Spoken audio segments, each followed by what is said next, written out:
Assalamualaikum warahmatullahi wabarakatuh.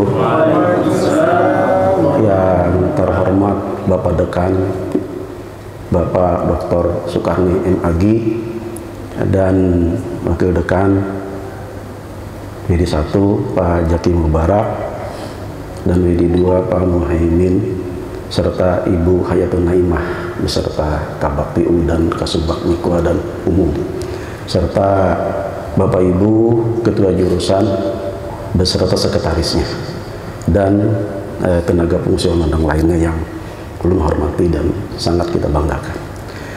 Hari ini insya Allah ulun isi dengan pengalaman yang pernah ulun jalani. Memang jadi pegawai negeri itu sesuatu yang tidak mudah.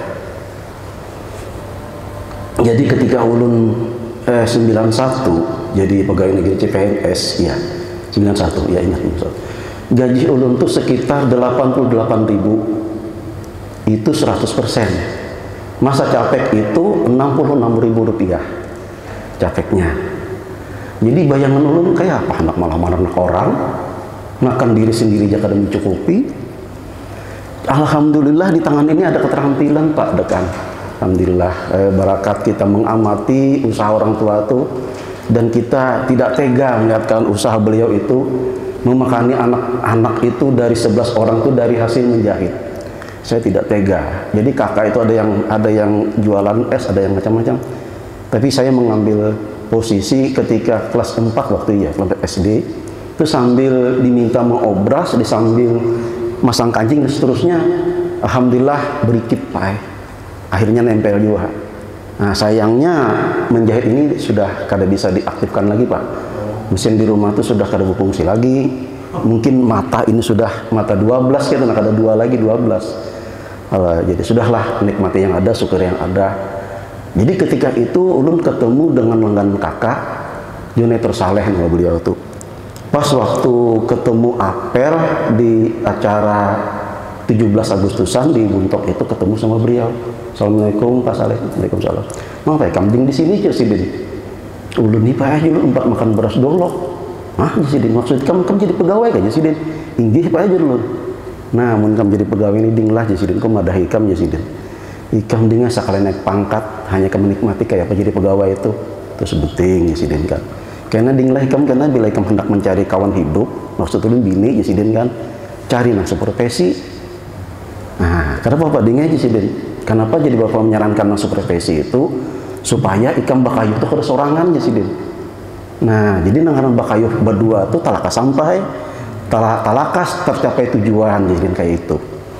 Jadi ada alhamdulillah Pak dari perjalanan hidupnya lah 18 bulan di Buntok ada peluang waktu itu. Kanwilnya waktu itu Pak Sutarmadi, karena Bapak ini cerita hidup kan mungkin ada manfaatnya bagi yang lain gitu. Kayak apa sih yang namanya sosok Nanang Jeludin itu kayak apa gerang.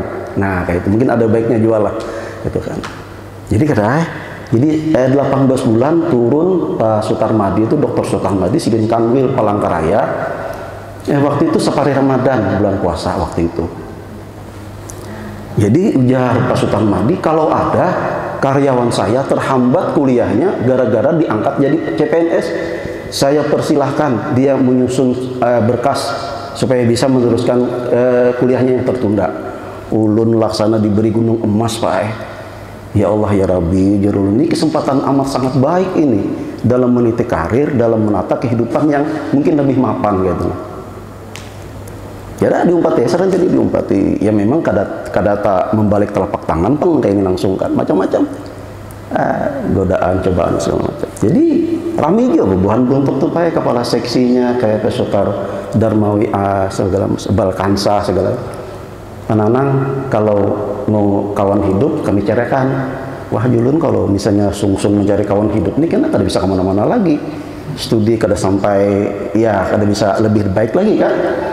Nah, sudah. Jadi diam aja, sudah simpan aja, sudah saran-saran pimpinan apa segala macam. Sampai pulang sudah almarhum Pak Al-Kaf Hidayat. Pak Nanang bisa nggak kerjasama dengan saya? Maksud Bapak seperti apa? Saya modalnya, Pak Nanang tenaganya, kita bikin buka usaha. Jadi kita buka usaha menjahit. Sempian Pak tenanunya, pimpinannya. Saya ulun pikir Pak kalau pimpinan ini menyuruh kayak itu, kan bisa kada jadi pegawai lagi belum deh. bisa jadi tukang jahit ulun nih gitu nah. Tapi ulun santun aja jawab, kita coba dulu Pak lah, kita coba dulu. Jadi ulun coba potong-memotong sampai ke jasmini itu. Ternyata apa yang disarankan arwah Pak Alkaf itu tidak bisa ulun penuhi. Pak, ini hasilnya, kan kada bisa juga ulun menolak pimpinan Pak, tidak bisa aja. Ini hasilnya ternyata di luar yang diduga.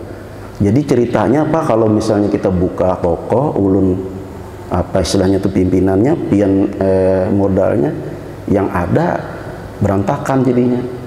Nah, kan dalam pikiran ulun pimpinan nih bagaimanapun kada bisa, harus kita ya kita taati lah. Sudah akhirnya gagal juga Pak. Tapi dengan seiring waktu ya sebagai remaja ya kenal juga sana sini, kenal juga dengan perempuan apa segala macam. Akhirnya ketemu dengan seorang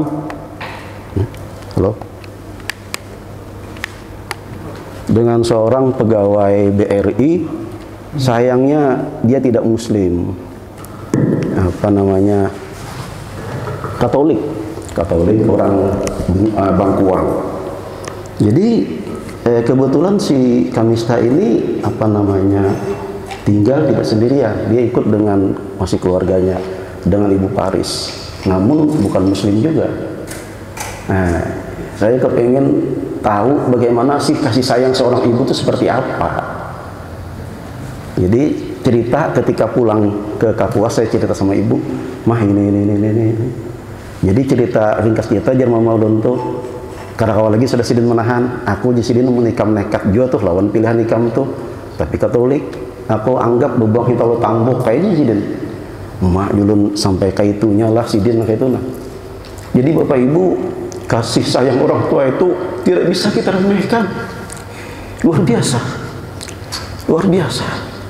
Jadi sungguh amat menyesal seseorang itu menyia-nyiakan kasih sayang seorang ibu itu. Boleh merasakan seperti itu. Oh, kalau seperti ini, anda di Bontok seperti ini, anda harus pindah. Bagaimana cara anda harus pindah? Harus keluar dari Bontok. Ringkas cerita, bakal beliau tidak setuju aja dengan yang kita minati itu aja. Begitulah tekad beliau. Kamu harus pindah, keluar kamu dari Bontok, kata beliau. Tetapi dengan jerih payah kita ikuti, ada ini, ada itu. Kebetulan, nah ini bagus di sini nih, ada saran pimpinan, ada peluang dari pimpinan. Kenapa kamu tidak ikuti? Ya berkat siang malam beliau berdoa Pak, terkabul Pak.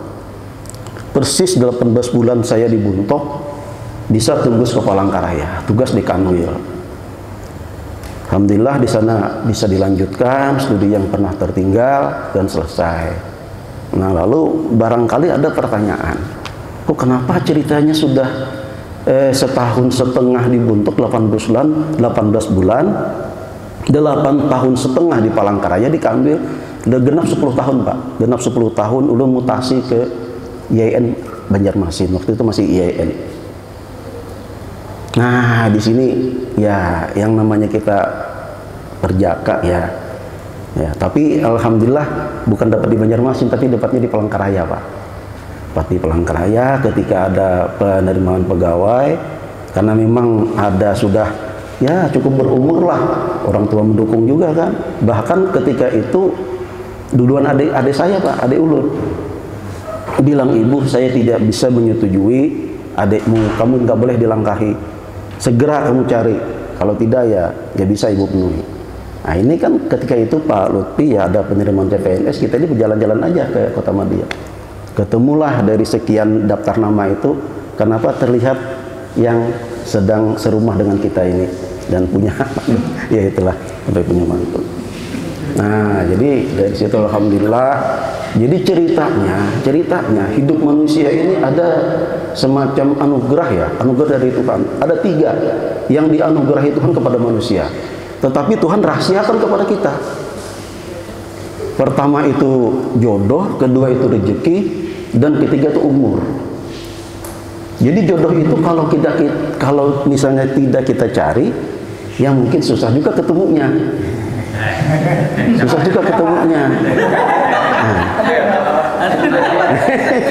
Ini saya minta maaf nih kalau ada yang tersenggol, ada yang terapa, tapi ceritanya memang seperti itu, Pak.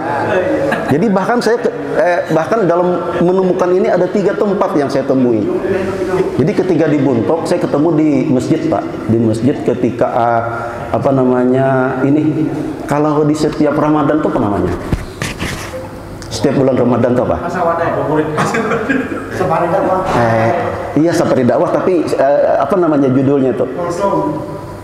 Lupa saya tuh. Nuzulul Quran ya. Nah, jadi waktu itu Nuzulul Quran. Jadi yang namanya ketemu ya, Masya Allah, Subhanallah. Semua di kantor tuh mendukung, Pak. Semuanya mendukung. Orangnya tinggi, putih, baik. Masya Allah, Subhanallah. Tapi ternyata ketemu di masjid tidak jadi juga, tidak bisa jadi, ya tidak bisa jadi pendamping hidup juga. Itu yang pertama. Yang kedua ketemu di terminal. Nah, ternyata nggak jadi juga, tidak bisa dituntaskan juga. Jadi 2 yang saya ketemu di masjid ternyata masa lalunya nggak bagus. Ketemu di terminal masa lalunya kurang lebih dengan yang ketemu di masjid tadi.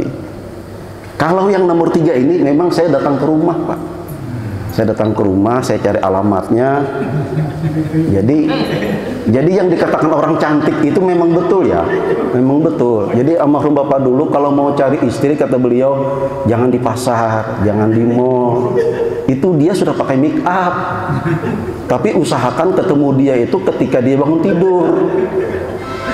Nah, masalah. Wah, ini kita nih pulang aja ya. Aduh. Ini jadi ini minta maaf ya Pak Dekan ya. Ini ulun nih ingin hanya berbagi apa aja namanya, berbagi pengalaman lah, bagi pengalaman, ya. Jadi ketemunya yang ada yang pendamping hidup ini, Pak, ketemunya di kos, dia di kos. Saya cari alamatnya ketika dia lemah pekerjaan. Wah, ini asli, cantiknya asli. Dia bangun tidur, Pak. Jadi kata almarhum Bapak dulu, kalau ketemu calon istri ya barangkali ketemu calon suami juga seperti itu ya. Harus ketemu yang alami itu ketika dia bangun tidur. Tapi ketika bangun tidur susah, Ibu. Susah sekali. Bagaimana kita menemui orang yang bangun tidur susah, Pak. Susah. Jadi kalau mau dia bisa merawat diri, intip, kata ini almarhum Bapak, Pak ya, almarhum Bapak, intip ketika dia naik mandi. Susah kan, zaman sekarang mengintip kalau seorang gadis yang bakal menjadi calon hidup kita intip ketika dia mandi itu susah sekali. Orang sekarang kan rumah kan banyak di rumah sudah, itu nggak mungkin orang turun mandi. Jadi kata beliau kalau melihat dia bagaimana meniti hidupnya, intip ketika dia menjemur jemuran dadayan. Nah, kenapa sampai sejauh itu Bapak bilang, ulun kan nanya Bapak, kalau dia menjemur itu tapih, dia temukan sisi tapih itu, berarti orang ini sudah menyusuri jalan hidupnya. Itu ceritanya. Aduh, Masya Allah, Subhanallah.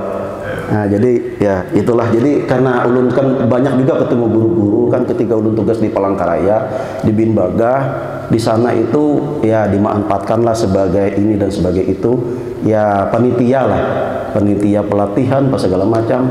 Di situ banyak ketemu guru. Salah satunya Ali Badruddin BSW, almarhum sudah beliau. Pak Nawawi Nasir juga almarhum. Pak Nanang kalau mau cari pendamping hidup, Bapak nyarankan ya, kata beliau kan, cari guru atau perawat. Kok kenapa Pak harus 2? Yang lain bagaimana Pak? Kalau yang lain Bapak tidak menganjurkan, kata beliau.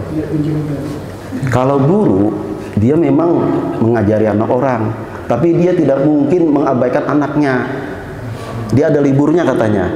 Ini minta maaf ya yang ada ibu-ibu di sini ya. ini memang cerita seperti itu nih. Jadi, nah, kalau perawat itu Pak tidak setiap malam dia tugas, ada aplosannya juga, kata beliau. Ya sudahlah, di jalan aja lah. Tapi ternyata ulun dapat guru, alhamdulillah gitu. Nah, gitu. Banyak ulangannya. Iya, bujur Pak. Pak, bujur Pak. Bujur Pak. Ini kalau ini kan panjang nih ceritanya nih. Saya singkat sedikit ah. Jadi dari banyaknya kegiatan-kegiatan di Kamil itu ada semacam arisan keluarga. Di sana subhanallah, tapi lengkap. Halo. Di sana kami bikin kegiatan itu semacam arisan keluarga Pak Dekan. Jadi salah satu dari sekian kegiatan itu belum ada menyimak saran dari Pak Arifin MS selaku kepala bidang. Beliau itu menyarankan nanti ya, kata beliau kan kalau sudah jadi suami istri, kata beliau kan orang yang tadinya takruf apa segala macam kenalan, yang ketemu baik-baik, nikah dan seterusnya punya anak, artinya sudah membentuk keluarga sakinah mawaddah warahmah. Itu kata beliau harus saling hormat menghormati, harga menghargai, jangan sampai seenaknya dewe mentang-mentang suami punya penghasilan, ibu rumah tangga sebagai ibu rumah tangga agak dapat penghasilan, seenaknya sang suami gak bisa seperti itu. Mentang-mentang nanti istrinya lebih besar gajinya, lalu saya mentang-mentang semana-mana dengan suaminya gak bisa seperti itu. Harus ada saling pengertian, harus ada saling bantu-membantu dalam rumah tangga. Nah lalu kata beliau lagi apa namanya, suami itu kalau mau kuat, kata beliau mau apa namanya, mudah-mudahan bisa sampai akhir hayat itu, kata beliau, jadi suami itu sebelum keluar dari rumah diberi kenyang perutnya, diberi kenyang nafsunya. Oh, seperti itu Pak. Jadi kalau sudah kenyang perutnya nggak mungkin melirik makanan di luar. Kalau sudah kenyang nafsunya nggak mungkin melirik rumput tetangga, nggak mungkin. Jadi kata beliau dua itu, kalau dua itu insya Allah tenteram rumah tangga. Menjadilah rumah tangga sakinah mawaddah warahmah, seperti itu saran beliau ya, pendapat beliau. Jadi ulun ini hanya apa namanya menyampaikan apa yang sudah ulun alami, sudah ulun terima. Nah, seperti itu. Nah, kata beliau lagi usahakan ya anak perempuan itu jangan seenak kita melepas. Jadi kalaupun kita lepas harus kita pantau. Nah itu kata beliau. Ini saya meneruskan kata beliau aja ini, karena bagaimanapun perempuan itu 2 kali lebih ini dari laki-laki. Padahal kalau risikonya kan sama aja. Barangkali sudah sampai ya waktunya ya. Udah lewat. Bapak Dekan dan Wakil Dekan 1, 2, dan 3, dan hanya itu yang bisa ulun sampaikan. Ingin berpanjang lebar, mungkin waktu kita terbatas, dan ada kata pepatah ya, semakin kita banyak ngomong, mungkin ada juga salahnya. Si pintar-pintar tupai melompat kan jatuh juga. Nah seperti itu. Jadi ampun maaf Pak Dekan, barangkali ini yang bisa ulun sampaikan dalam kesempatan ini, mengisi ya barangkali belajar bepander lah ulun kan, belajar bepander. Jadi istilah kami di aliyah dulu, di madrasah dulu, ini forum-forum yang perlu semacam muhadarah ya Pak ya, muhadarah ya, latihan berpidato. Ya, itu saja yang bisa ulun sampaikan. Mohon maaf segala kurang lebihnya. Billahi taufiq wal hidayah. Wassalamualaikum warahmatullahi wabarakatuh.